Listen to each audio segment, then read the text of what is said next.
Bueno, para terminar, las dos últimas preguntas, la número 2 y la número 1, como vamos de abajo para arriba. La 2, ¿cómo se concibe la constitución del sujeto? Y la 1, desde el psicoanálisis de Freud, ¿cómo concibe a la maduración y el desarrollo de las diferentes funciones, como por ejemplo hablar, caminar, gatear, etc.? Bien, ¿cómo se concibe la constitución del sujeto? Es todo esto que venimos hablando. El sujeto se constituye, como venimos aclarando, se constituye, no se desarrolla. El sujeto se va constituyendo. ¿Cómo es posible la constitución del sujeto? Teniendo en cuenta el encuentro efectivo con un otro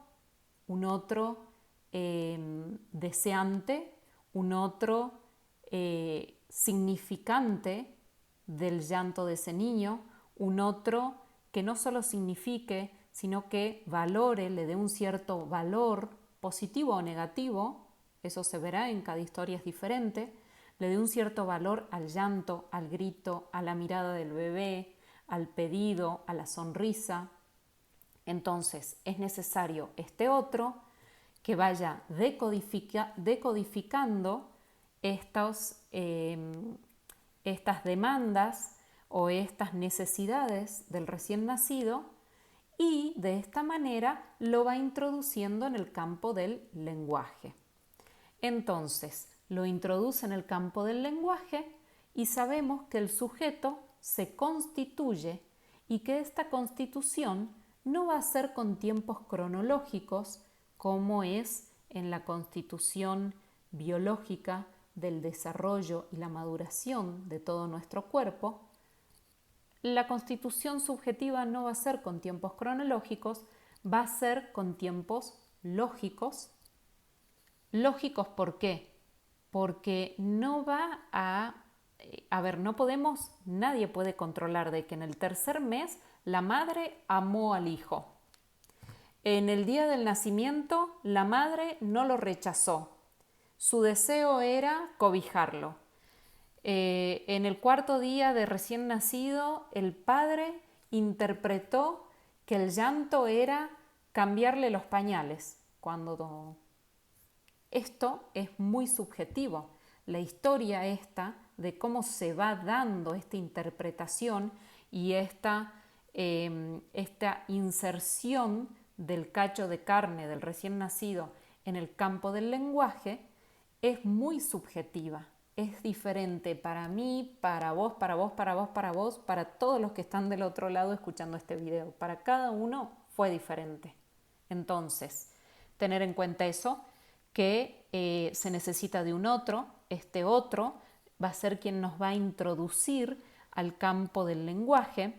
Entonces la subjetividad o el sujeto se va constituyendo con tiempos lógicos y no cronológicos. Lógicos porque requiere de un encuentro lógico y efectivo, un encuentro realmente efectivo de ese sujeto con ese otro. Donde en ese encuentro efectivo, ¿por qué efectivo? Porque en ese encuentro se da una significación de lo que dije, de lo que dijo el sujeto, de lo que dijo el niño, de lo que dijo el adolescente o el adulto. Se le va a dar una significación a los actos, a la mirada, una significación con la mirada también.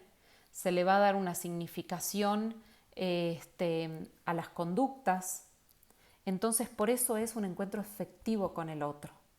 Entonces, son tiempos lógicos que no se pueden controlar ni por edad, ni por meses, ni por primaveras, ni por nada, más que la lógica que va sucediendo en ese vínculo del recién nacido, del niñito, del adolescente con este otro, que le toca tener del otro lado. Será un otro, puede ser el padre, la madre, la abuela, puede nacer y que lo abandonen, entonces será una casa cuna o un orfanato, como se le llame, ¿sí? Entonces, cualquier persona puede ocupar el lugar de ese otro. Puede ser que quede abandonado en un hospital hasta los 2 años o 1 año, y entonces ese otro, ¿quién va a ser? las infinitas cantidades de enfermeras que pasen en los distintos turnos. Va a tener muchos otros. Entonces una enfermera va a ser con amor, con paciencia, otra enfermera va a decir, ay, un trámite más, esta cosa que tengo que cambiar.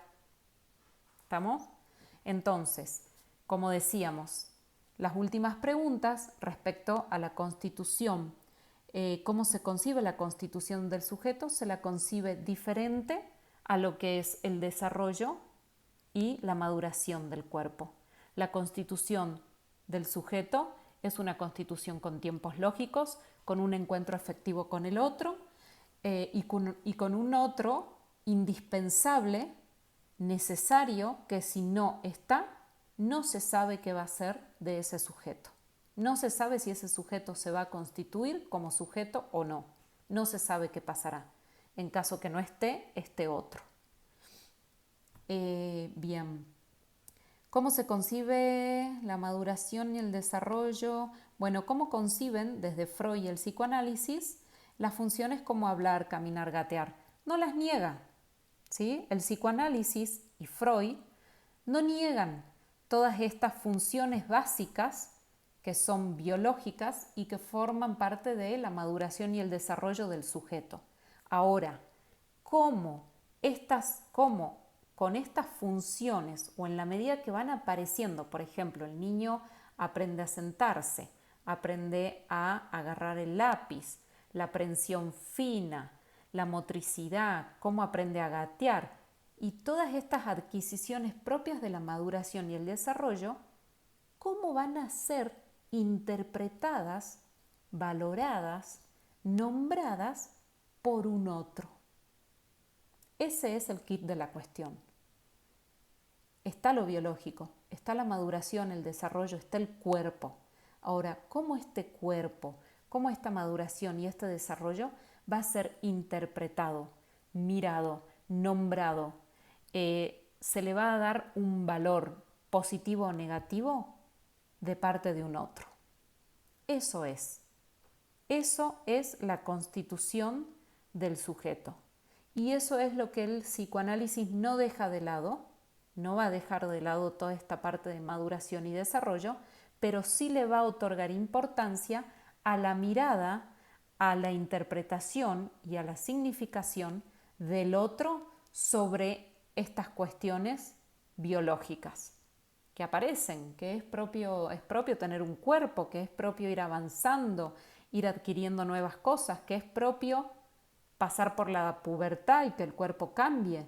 Ahora, ¿cómo todo esto va siendo significado y va tomando un valor diferente por un otro? ¿Cómo lo va a nombrar? ¿Cómo el otro le va a ir dando un lugar? ¿Cómo lo va a desear o no desear? ¿Y cómo lo va a ir poniendo en palabras, en símbolos, dentro de la estructura del lenguaje? ¿Sí? Entonces, el sujeto es hablado, es nombrado, es sujetado a los discursos, a las fantasías, a los ideales de los adultos encargados de su constitución psíquica. El niño se va a ir identificando a todos, identificando inconscientemente, eso no hay que perder de vista, se va a ir identificando inconscientemente a todos estos discursos, fantasías e ideales que los adultos encargados de su constitución psíquica tienen sobre él. ¿Sí? Bien, ¿qué más decirles por estos lados? Bueno,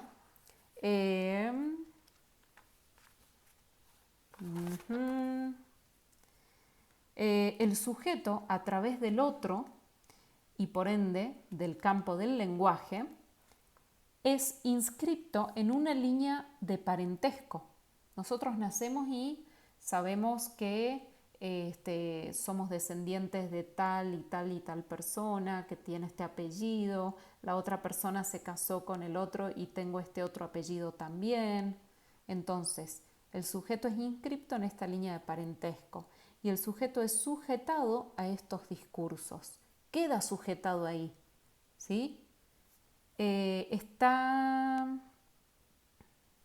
Bien. Todo esto se va a ir transmitiendo, toda esta línea de parentesco, si sos el mejor, el peor, si sos el tercero y por Dios viniste tercero y la verdad que no queríamos un tercero. Todo esto va a ser desde el discurso de los padres, desde el deseo inconsciente de los padres. Muchas cosas conscientes, muchas cosas inconscientes, ¿sí? Bien, hasta ahí estaría el texto de Maduración y Desarrollo de Rosso y Calderón.